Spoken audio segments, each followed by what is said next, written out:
우리가 예전에 재미로 이런 질문을 많이 했었어요. 혹시 기억나실지 모르겠어요. 아마 날 거예요. 무인도에 갇혔다고 한다면 세 가지를 챙길 수 있다면 무엇을 챙기겠습니까? 이런 질문 우리가 재미로 해본 적이 있었죠.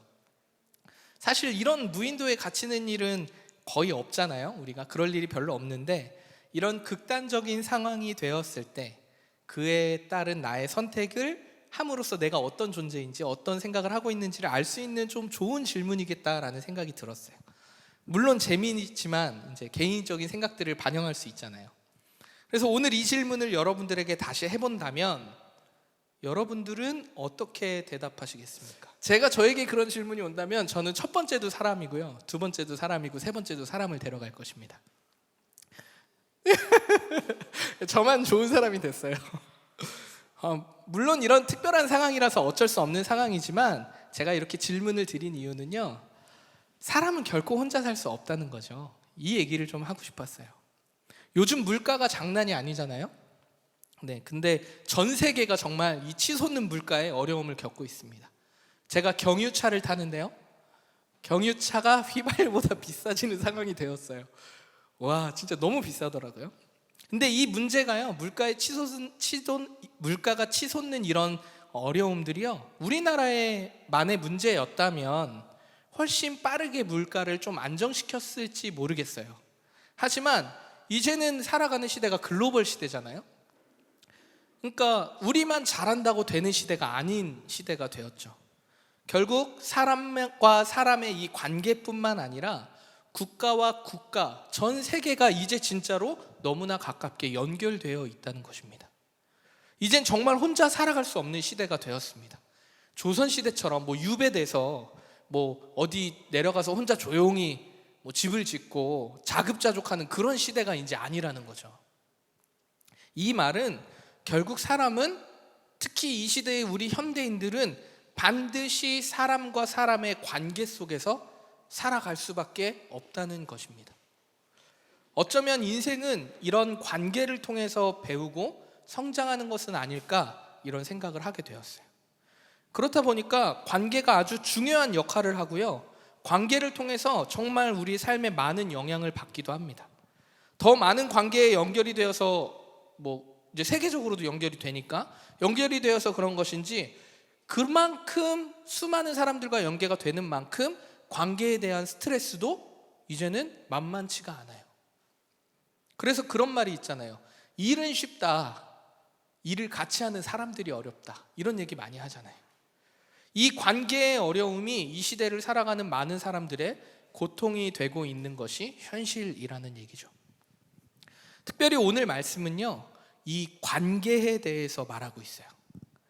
바울은요, 남편과 아내, 부모와 자녀, 주인과 종의 이 관계를 통해서 하나님 안에서 관계를 이루어서 살아가는 것이 어떤 것인지 생각해 볼 수 있도록 오늘 우리에게 말하고 있습니다. 먼저 18절에서 19절의 말씀인데요, 제가 한번 읽어볼게요. 아내들아, 남편에게 복종하라. 이는 주 안에서 마땅하니라. 19절입니다. 남편들아, 아내를 사랑하며 괴롭게 하지 말라. 이 구절을 볼 때마다요, 참 부담스러워요. 이 복종이라는 단어가요, 이 주는 이미지가 우리에게 너무나 좀 부정적이고 좀 어려운 단어의 이미지잖아요. 이 시대를 살아가는 우리에게 정말 어울리지 않는 단어가 복종이라는 단어 아니겠습니까? 무엇에 복종해야 한다는 것은요, 내가 없는 상태, 나의 의지와 나의 인격은 중요하지 않고 무조건 순종하고 따라야 되는 그런 상태, 이런 것이라고 우리가 복종을 생각하면 너무나 부담스럽고 어려운 단어예요.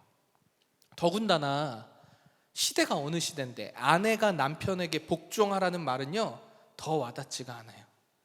실제로 여성이 참정권을 이제 보장되었지만 아직도 우리 한국 사회만 봐도요, 보이지 않게 여성의 인권이 무시되고요, 억압된 삶의 모습들이 곳곳에 있잖아요. 우리가 다 말할 수 없어도. 이런 말 하면 이제 저 막 공격하는 거 아닐까요? 걱정되네. 네. 그래서 오늘 바울은요, 바울의 이 말이 이 시대에 맞지 않는 말 같이 보여요, 우리가 느끼기에는. 근데 우리가 왜 불편한가? 오늘 이 바울의 말이 왜 불편한가? 이 불편한 이유는요, 무엇일까? 이것을 좀 생각해 볼 필요가 있어요. 아니, 부부가 사랑해서 결혼을 했고 서로가 동등한데 왜 아내가 남편에게 복종해야 하는가? 복종할 수 있을까?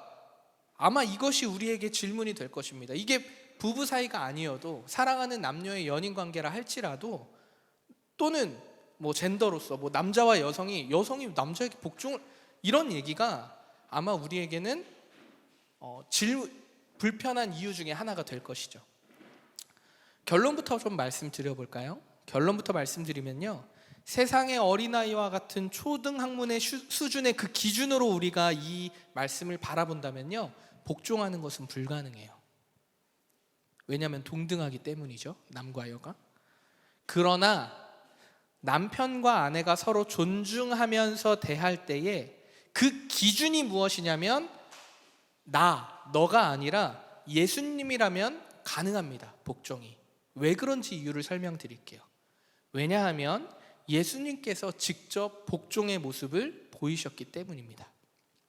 예수님께서는요, 본질상 하나님과 동등하시잖아요. 그렇죠? 그래서 우리가 오늘 사랑의 이야기를 찬양할 때도 동등하신 하나님께서 우리의 시간 속에 인간의 몸을 입고 오셨다고 얘기하시잖아요. 그리고 어떻게 하셨어요?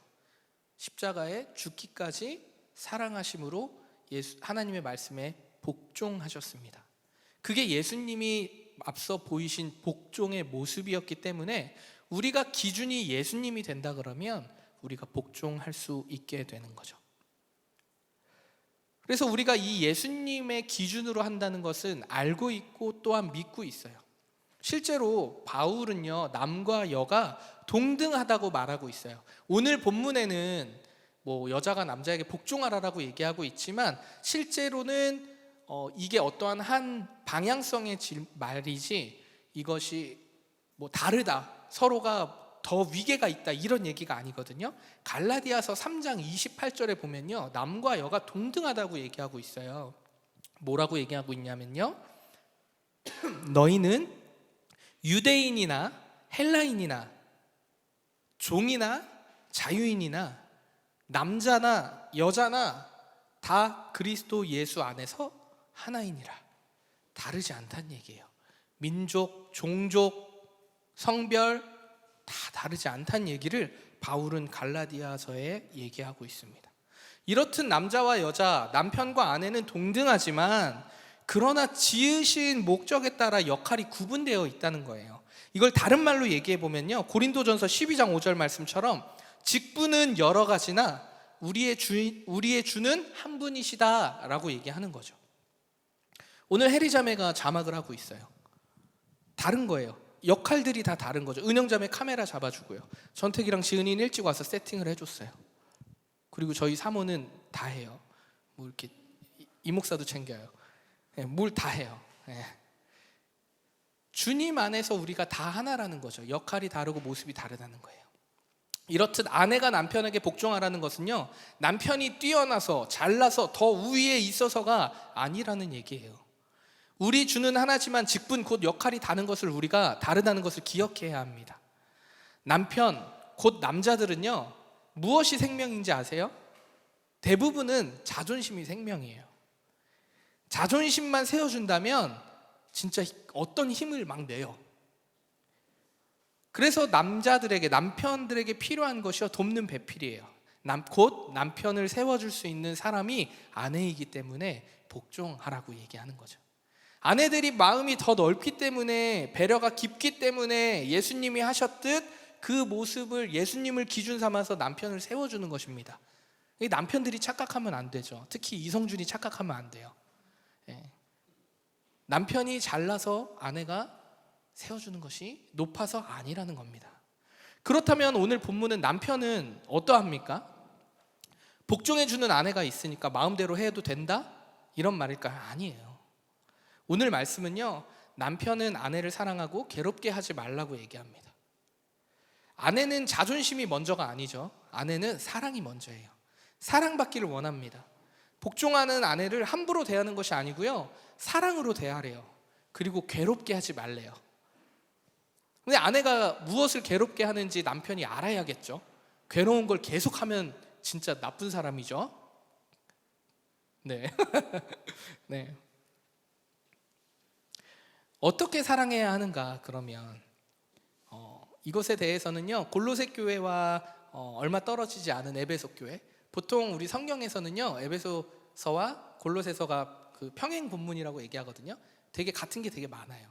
그래서 에베소서에서 정확하게 말해주고 있는데요, 예수님께서를 교회를 사랑하듯이 사랑하셔서 자신을 내어줌 같이 아내를 사랑하라고 말하고 있습니다.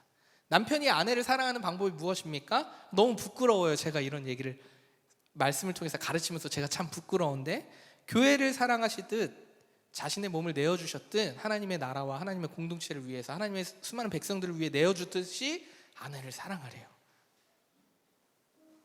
한마디로 모습과 형태는 다를지 모르지만 예수님이 하셨듯이 아내를 사랑하라는 이야기입니다.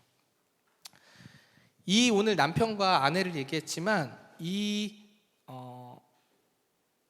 상황을 조금 더 우리가 잘 이해하기 위해서는요, 바울의 시대, 곧 로마 시대의 가정의 문화를 우리가 조금 알 필요가 있어요. 로마 시대는요 어땠냐면요, 남자가 가정의 절대자로 군림했어요. 진짜 군림이라고 했던 게 맞는 말이에요. 여자와 아이들은요, 그리고 종까지 포함된 사람들은요, 가정의 최고 권력자인 남자에게 묻고 따지지 말고 복종해야 했어요. 그게 당시의 문화예요. 바울이 편지를 보내는 골로새 교회의 가정에도 그런 문화가 아주 깊이 자리 잡고 있다는 거죠. 그럼 언제까지 복종합니까? 종들은요 해방이 될 때까지 복종해야 했고요, 남자아이들이라면 성인이 될 때까지 복종해야 했어요. 여자는요 평생을 복종해야 해요. 이것이 당시 로마 사회의 보편적인 가정의 모습이었습니다. 그러니 아내를 대하는 남편의 모습들이 당시에 어땠을까요? 지금 우리 시대의 남자들은요 양반이죠. 그 시대에 비교하면.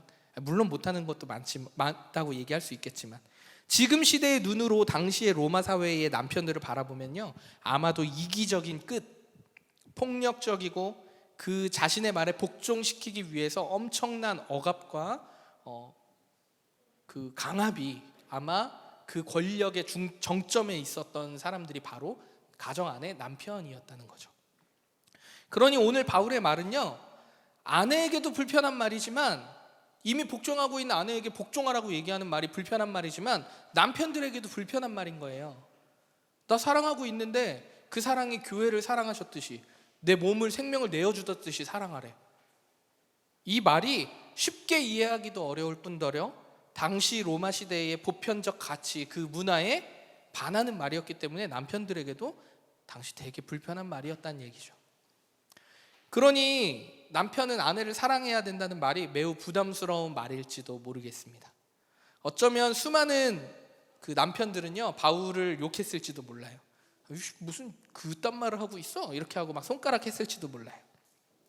근데 바울이 지금 이렇게 얘기하는 게요, 지금 로마 사회가 가지고 있는 그 문화를 내가 막 파괴적으로 막 도전적으로 시도해서 변혁시키겠다 이렇게 하고 있는 게 아니에요. 바울은 도리어 지금 로마 사회에 주를 이루고 있는 이 문화의 기준이, 너네의 기준이 무언가 잘못됐는데 그것을 우리 교회, 특히 골로새 교회 너희 교인들이 먼저 했으면 좋겠어 라고 그 아주 작은 단위의 가정에서부터, 교회에서부터 그 문화를 형성시키도록 바울은 얘기하고 있다는 거죠. 여러분, 가정이요 안식과 보호의 최후의 안전선이잖아요. 가정이 없으면요 보호를 받을 수가 없어요. 안식처가 없습니다. 그 안전선의 기준이 안전선의 기준이 그 안에 공동체는요 사랑과 존중이 기반되어야 한다는 것이죠. 특별히 그 기준이 되는 것은요, 우리에게 사랑하심으로 복종하는 모습을 먼저 보이신 예수님을 닮아서 그렇게 하는 것이 마땅하다라고 바울은 얘기하고 있는 것입니다. 정리하면 이런 거죠. 남편과 아내가 서로 예수님이 그렇게 하셨듯이, 주께서 그렇게 하셨듯이 그것을 기준 삼아서 서로가 서로에게 사랑하고 복종하라는, 상호작용하라는 말이라는 것이죠. 그런데요, 제가 남편과 아내를 얘기했지만 이것이 남편과 아내만에게 적용되는 얘기가 아니라는 거예요. 이어지는 뒤에 모든 말씀들도요, 마찬가지입니다. 자녀가 부모에게 순종하는 것, 주 안에서 기쁘게 하는 일이라고 얘기해요. 또 부모는요, 자녀를 노엽게 하지 말래요. 화나게 하지 말래요. 왜냐하면 자녀들이 낙심할까 걱정이 된대요. 자존감이 떨어진다는 얘기인 거죠. 자신감이 없다는 얘기입니다. 같은 얘기입니다. 사랑과 존중으로 서로를, 인격체로 서로가 서로에게 복종하라는 얘기를, 죽게 하듯 하라는 얘기를 관계의 여러 가지 형태로 얘기하고 있는 것입니다. 부모와 자녀 간의 관계도 마찬가지죠. 자녀가 부모에게 순종하는 것은 하나님께 기쁘게 하는 일이잖아요. 내가 선택한 부모가 아니에요. 때로는 우리가 보편적으로 상상 속에 있는 그 사랑이 넘치는 부모, 정말 우리가 가치로서 배워온 그런 부모, 근데 그런 부모가 아닐지라도 우리는 자녀가 부모님께 순종해야 합니까? 네, 성경은 순종해야 된다고 얘기하고 있어요. 하지만 정말 순종하기 어려운 폭력적이고 부족한 부모가 있을 수도 있죠. 근데 왜 그런 형태의 가정들이 계속 이 시대에 존재하고 있냐는 거예요. 그것은요, 이 시대의 기준점이 명확하지 않기 때문입니다. 자녀가 내 소유라고 생각하고요, 부모가 나를 온전히 사랑하기 때문에 내가 무슨 짓을 해도 괜찮다라고 생각하기 때문입니다. 오늘 바울은 우리에게 그것을 말하고 있는 거예요. 모든 일을, 우리의 삶의 모든 행함을 무엇하듯 하라? 죽게 하듯 하라. 이것이 오늘 말씀의 핵심이라는 거죠. 사람을 대할 때도, 우리가 행함의 모든 일에도, 관계에도 기준점이 예수님, 하나님, 죽게 하듯 하라는 것입니다. 어떻게 해요? 죽기까지 사랑하신 그것에 요만큼이라도 본받아서, 생각이라도 해서 내가 할 수 있는 최선의 노력으로 실천해 보라고 얘기하는 것입니다. 여러분, 믿음은요, 이성적으로, 지식적으로 잘 이해가 되어서, 아, 그렇구나, 그래서 내가 믿었어, 믿고 있어 라고 얘기하는 것이 믿음이 아니에요. 믿음은요, 일상의 삶에 그 믿음이 내가 이해하고 받아들이고 결단하고 의지적인 표현을 내 일상의 삶에서 실천으로 옮길 때 그것이 참된 믿음의 열매로, 결과로 나타나는 것이죠.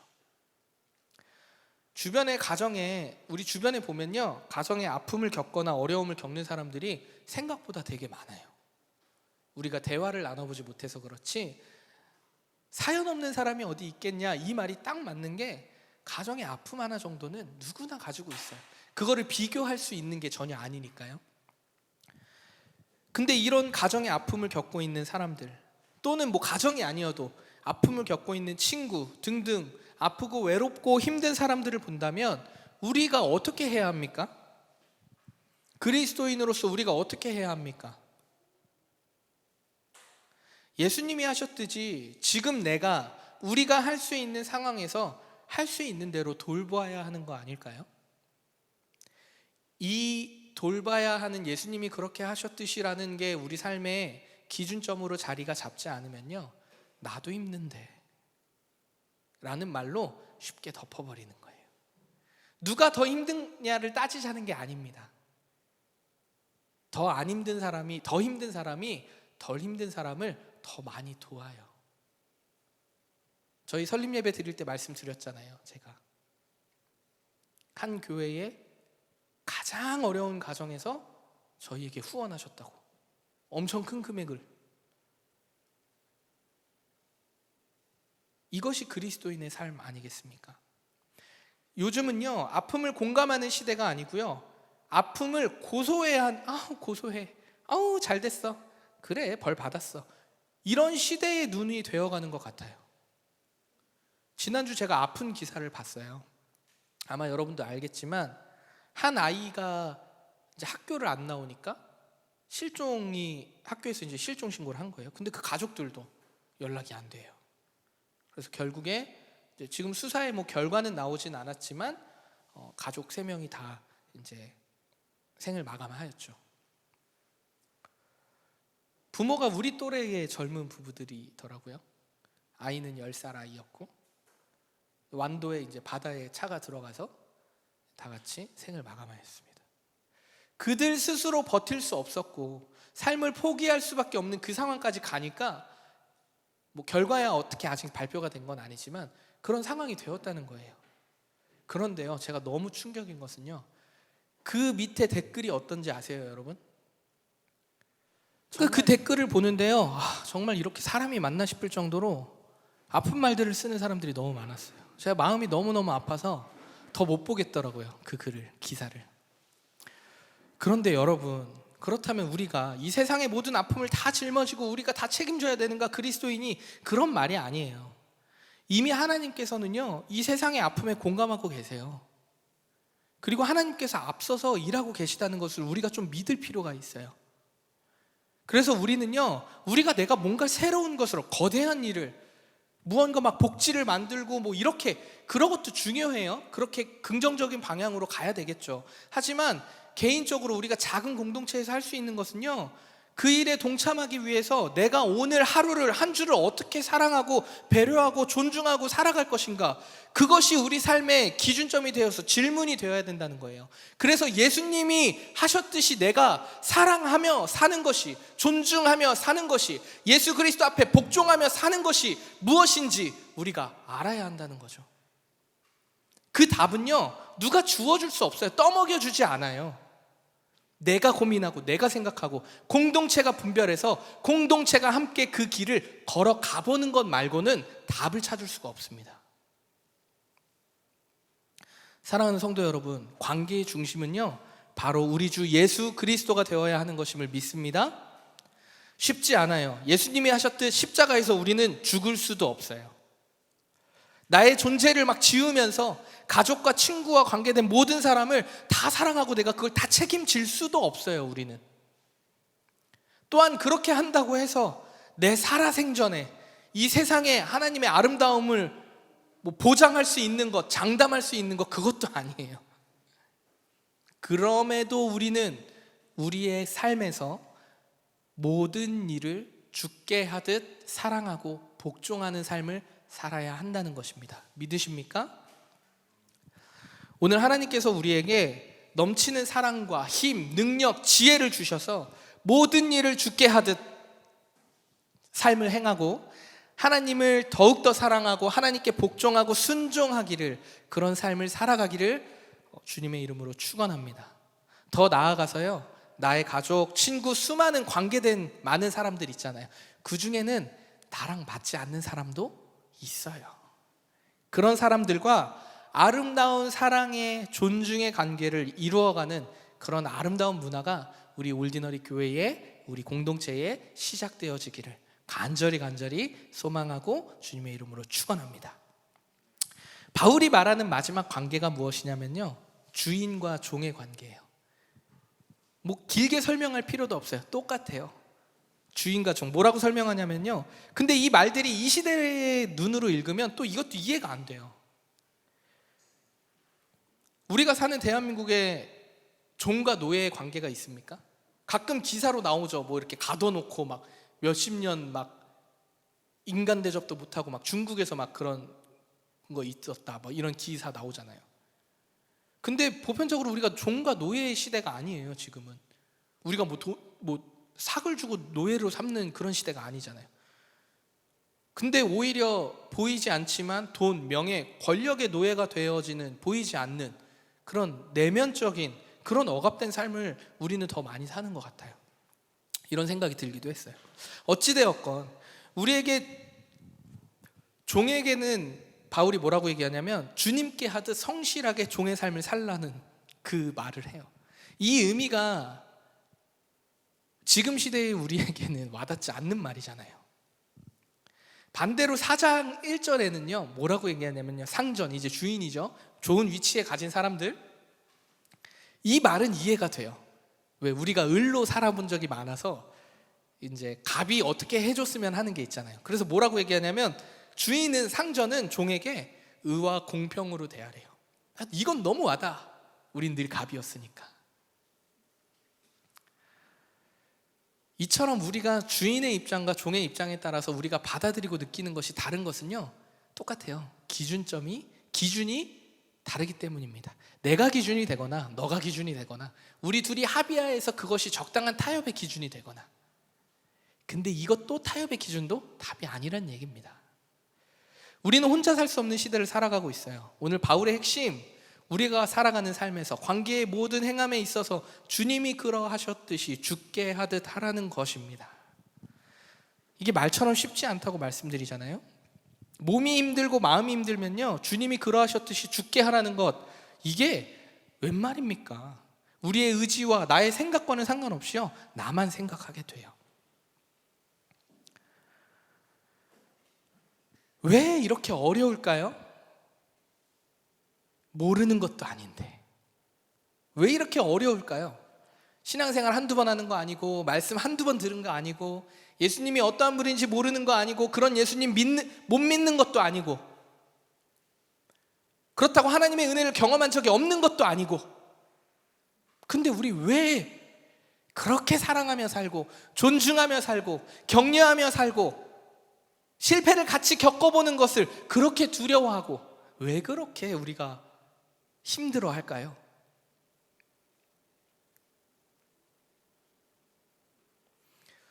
제가 생각하는 그 결정적 이유는요, 내가, 그리고 우리가 하나님의 형상대로 창조된 존귀한 존재라는 것을 자주 잊어버리기 때문입니다. 우리는 어떻게 창조되었냐면요, 하나님의 형상대로 정말 존귀한 존재로, 어떻게 말로 표현할 수 없어요. 존귀한 존재로 우리는 창조되었어. 우리가 믿는 하나님의 형상대로 창조되었대. 이보다 더 좋은 말이 있을까요? 그래서 하나님의 형상대로 창조된 우리가 서로가 서로를 그 하나님 대하듯이, 죽게 하듯 대하면, 사랑과 존중과 격려로 대하면 된대요.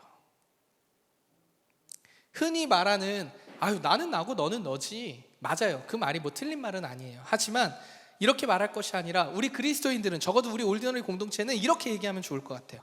하나님을 닮아서 창조된 나, 하나님을 닮아서 창조된 너, 기준이 하나님의 형상대로, 이렇게 얘기하면 좋겠어요. 이렇게 인식해야 한다는 것이죠. 그러나 로마 시대의 가정의 모습처럼 우리도 너무나 오랜 시간요, 하나님의 형상대로 창조된 나의 존재보다는요, 내가 누구인지, 내가 뭘 좋아하는지, 내가 어떤 사람인지를 잘 모르고 자라온 시간이 훨씬 길어요. 그래서 내가 원하던 원치 않던 가정과 사회와 문화 가운데 형성되고 습득된 우리의 인식과 가치들이 나도 모르는 채 내 안에 자리 잡은 게 너무 많다는 거예요. 그러니까 관계가 머릿속으로 사랑해야지 않은데 안 되는 거죠. 형성된 오래된 문화. 로마의 그 남편들이 쉽게 변했겠어요? 이 시대에 우리의 잔재로도 아직도 남아있는데? 그러니 우리가 예수 그리스도의 사랑을 실천하는 믿음의 삶을 산다는 것이 뿅 하고 되겠어요? 안 된다는 거예요. 안 된다는 거예요. 그 시작이 어디여야 하냐면 가정이고, 그 시작이 어디여야 하냐면 교회라는 것입니다. 그 기준이 하나님이 세우신 교회가 있기 때문이라는 거예요.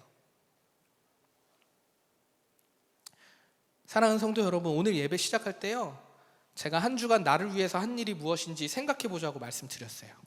하나님의 존귀한 여러분, 우리 줌으로 예배드린 우리 성도 여러분, 내가 나를 사랑하기 위해 어떤 일을 해보셨습니까?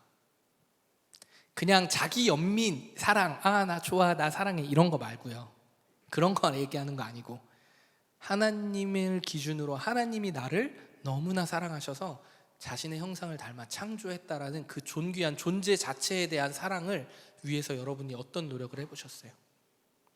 그냥 취미생활 잘하고 맛있는 거 먹고 좋은 거 가고, 이거는 돈 있으면 할 수 있는 거고 시간 있으면 할 수 있는 거예요. 그런 거 말고요.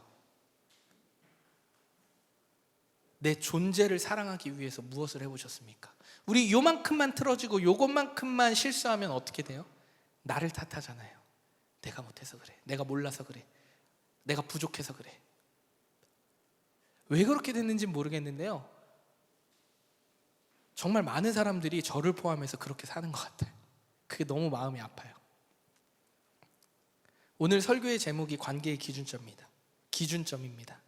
우리를 창조하신 하나님 앞에서 내가 어떠한 존재인지를 아는 것이요, 그것이 하나님과의 관계를 다시 생각하고요, 내가 속한 공동체의 관계를 다시 생각해 보고요, 그건 교회만 얘기하는 공동체가 아니고요, 내가 세상에 속한 많은 공동체를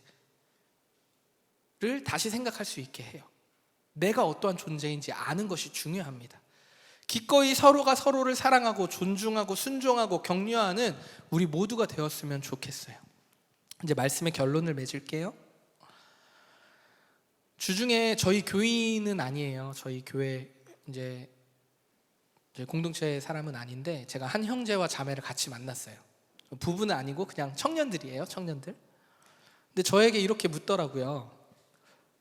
목사님, 공동체가 잘 무엇인지 모르겠습니다. 그래서 둘 중에 한 분은 교회를 모태신앙이었고 아버지가 목사님이셔가지고 그냥 평생을 교회에 있어. 지금도 교회를 가야 해. 그러니까 섬김을 내려놓을 수는 없어. 그런 형제였고, 한 명은 좀 자유로워요. 예배는 드리지만 공동체 생활은 안 하는 자매였어요. 둘이 뭐 부부도 아니고 그냥 두 명의 각자의 청년이었는데, 근데 만나서 저에게 묻더라고요. 그 형제가, 목사님, 공동체가 왜 필요합니까? 제가 교회를 나가고는 있지만 그냥 사실 혼자 지내도 될 것 같다는 생각을 많이 합니다. 이런 얘기를 하더라고요. 그리고 자매는 또 다른 자매는, 이제 예배만 드리는 자매는 그런 얘기를 하더라고요. 건강한 공동체가 무엇인지 잘 모르겠다고. 어느 순간 마스크 사이로 앉아있는 이 공동체 멤버들이 그냥 다 가면 쓰고 앉아있는 느낌을 받아서 나를 더 숨기고 싶어서 공동체 생활을 더 못하고 싶다고, 하기가 싫어졌다고, 이렇게 얘기하더라고요. 제가 그래서 뭐라고 얘기했을까요? 그래도 목사니까 물어봤을 거 아니야. 본인 교회 목사도 아니니까 얼마나 편하게 물어봤겠어요. 그래서 저는 건강한 공동체가 필요한 이유는 혼자 살 수 없기 때문이라고 얘기했어요. 이것을 좀 더 길게 풀자 그러면 더 나중에 제가 공동체에 대해서 한 번 더 설명을 하겠지만, 내 인생 내 혼자 살 수 없다, 이런 세상의 기준이 아니고요, 성경에서는요, 공동체, 교회를 하나님이 부르셨거든요. 예수 믿는 공동체를 부르셨어요. 그 이유가 있어요. 그래서 그거를 좀 설명을 해줬고, 그랬더니 그 자매, 이제 여기가 핵심이야. 그 자매가 묻더라고요. 그럼 목사님, 공동체 필요한 거 알겠는데 그럼 건강한 공동체는 무엇입니까? 여러분은 건강한 공동체가 무엇이라고 생각해요? 건강한 관계라고 한번 얘기해 봅시다. 오늘 관계에 대한 말씀이니까. 건강한 관계는 무엇입니까?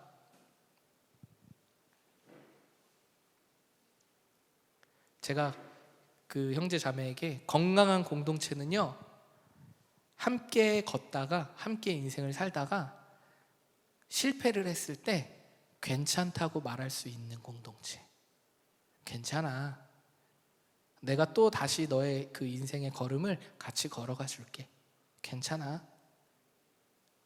저는 이것이 건강한 공동체가 아닐까라고 그 형제 자매에게 얘기했습니다. 사랑하는 올디너리 성도 여러분, 저희 공동체가 이런 공동체였으면 좋겠어요. 함께 묻고 함께 갔으면 좋겠어요. 그리고 실패해도 괜찮아요. 바울이 선교팀을 데리고 아시아에 복음을 전하러 가는데 예수의 영이 막으시고 성령이 막으시잖아요. 그런데도 계속 두드리잖아요. 그 공동체처럼 우리 공동체가 누군가의 실패를 보며 아이고 저렇게 살다니, 속으로, 물론 이렇게 대놓고 하는 사람은 없겠지만 그러고도 우리는 나를 자책해. 내가 이렇게 나쁜 놈이었어. 뭐 그런 사람이 없겠지만 우리 공동체가 같이 실패해도 괜찮다라고 격려하고 사랑으로 존중하는 공동체가 되었으면 좋겠어요. 그래서 자꾸 물었으면 좋겠고 대화했으면 좋겠어요. 그래서 제가 요즘 고민이 너무 많아요. 대화해야 되는데 대화할 곳이 없네. 사실 그게 제일 큰 고민이에요. 이 목사의 올디너리 교회의 제일 큰 고민입니다. 여러분이 이걸 놓고 좀 같이 기도해 주셨으면 좋겠어요. 같이 삶을 대화하고 그냥 내 인생 살기도 바쁜데 교회, 아니 그런 거 말고요. 우리가 교회 안에서, 공동체 안에서 어떻게 인생을 같이 살아가는 공동체 안에서 기쁨, 사랑을 누리면서 어떻게 같이 가야 되는 건지에 대해서 물을 게 너무나도 많아요. 예배를 어떻게 드려야 할 건지, 앞으로 우리가 어떻게 함께 서로를 대하면서 살아가야, 물을 게 한두 개가지가 아니에요. 왜냐하면 우리도 모르는 채의 교회라는 곳에 대한 인식이 우리 안에 형성된 게 있거든요. 교회는 이래야 하고 저래야 하고 저래야 하고. 근데 그게 왜 그런지 모르고 교회대로 형성되어 왔다고요. 그래서 물어야 된다는 거예요. 다시 깨끗이 판판하게 만들어서 다시 물어야 된다는 거예요. 그리고 그 안에 제가 가지고 있는 목회적 관점, 철학, 성경적 지식, 신학적인 배경을 가지고 여러분들과 대화하면서 우리 공동체에 맞는 우리 공동체의 모습으로 도전해보고 선택해보고 걸어가 보면서 같이 실패를 하더라도 이게 아니었나 보다, 하나님이 막으셨네, 마게도냐의 환상을 볼 때까지 가야 된다는 얘기입니다. 그래서 고민이 많아요. 여러분 같이 기도해 주세요. 어떻게 우리가 더 대화할 수 있을까요? 어떻게 우리가 더 이야기할 수 있을까요? 우리 공동체가 함께 걸어갈 길은요, 앞서 일하시는 하나님을 믿고 그 하나님의 일을 함께 대화하면서 분별해서 그 하나님의 하고 계시던 일을 우리가 할 수 있는 일들로 공동체가 함께 동참하는 것, 이것이 우리가 걸어가야 될 길이고요.